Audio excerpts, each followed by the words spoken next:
Well, I think so, and unless we invest in this country, and this is where I'm at, if we don't have government offering a big vision, Malcolm Roberts, to invest in the country, to bring people together, you know, the way to shut up niggles on the back bench of government is to actually say, we're doing this, and everyone will say, yes, let's do that, and in between time, they'll just come up with their own little boondoggles and foibles and little distractions.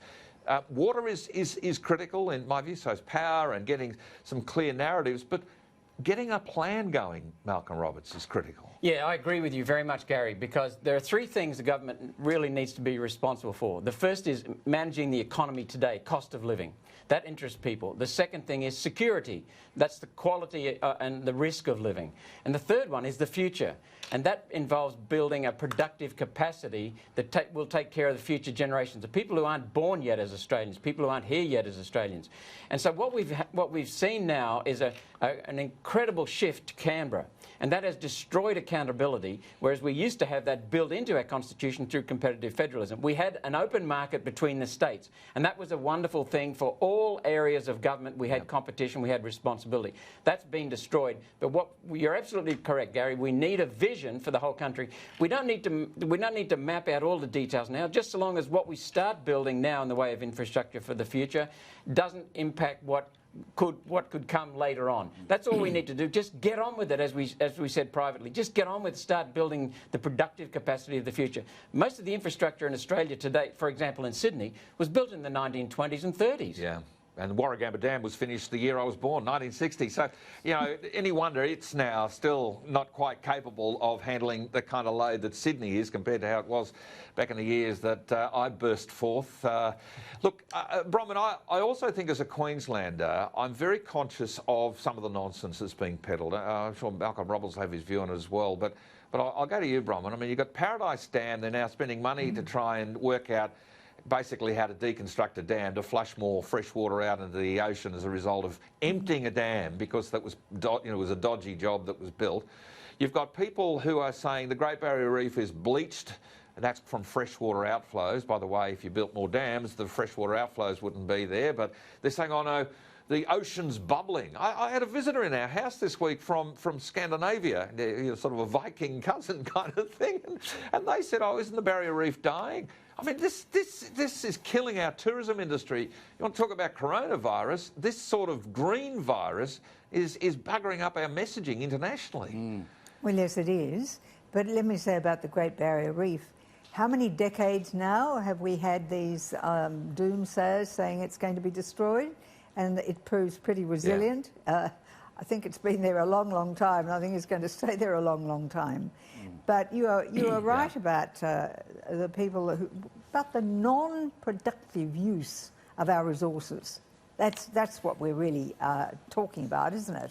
I mean, the mere thought that you've got a government in Queensland that's going to reduce a dam's capacity is just sheer ineptitude. And if you can't get rid of that government at coming election, Gary, you've really got to work hard up there in Queensland to make sure it happens. Don't blame me for it. I won't blame you. But seriously, there are people, of course, who make their reputations and make their money out of making these sorts of predictions.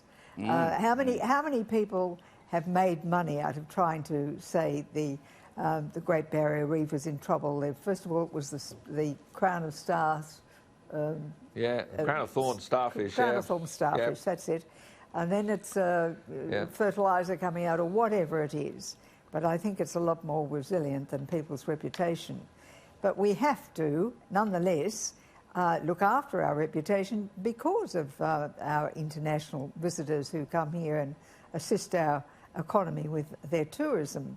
And I mean, the way we've dealt with the bushfires, people really thought that the whole country was on aflame. It wasn't. And now, as we're having to say, look, please come and visit, because really they're all okay, these townships. They need your patronage. The small firms are going bust if you don't.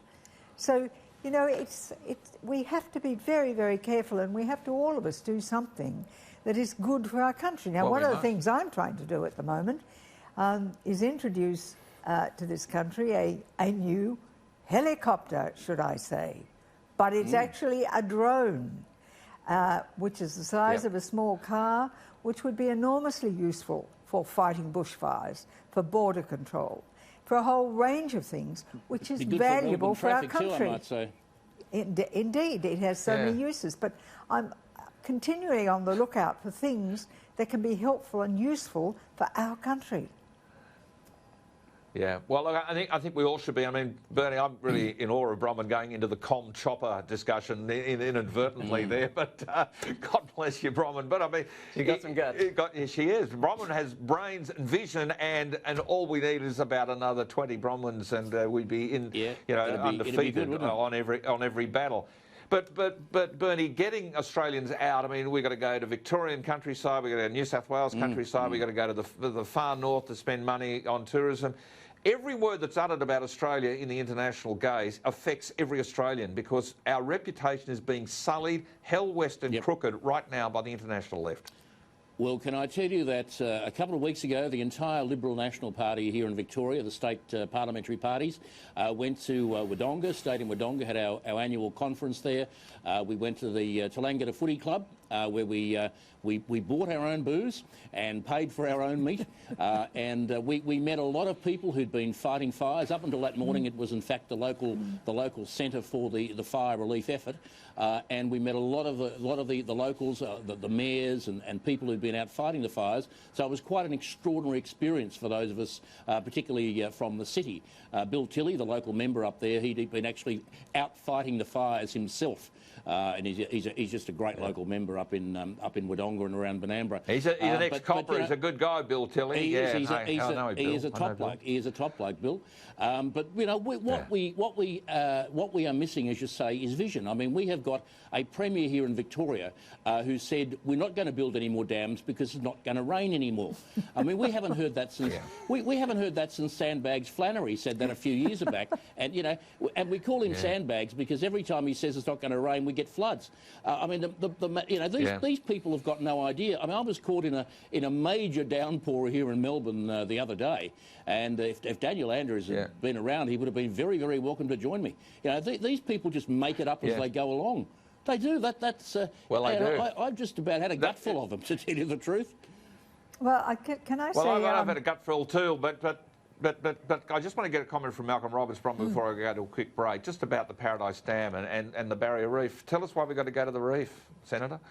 Well, the reef, let me just remind everyone of something that happened in 2008.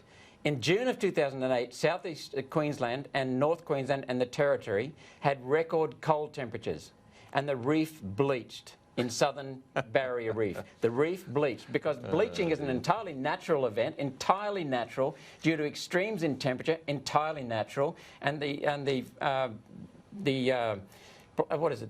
algae that live in conjunction with the coral have a symbiotic relationship, and the coral and the algae dies and it gets tossed out, and the coral bleaches, and it comes back. We took the media to a place in central Queensland in 2016, just off Keppel Island, and it had been bleached 3 years before. It was thriving. Yeah. The reef is fine, and we've got to stop telling these lies about climate because it's destroying our economy. So what you're saying is something called nature may overpower the so-called man-made intervention in nature when it all absolutely correct is put to work.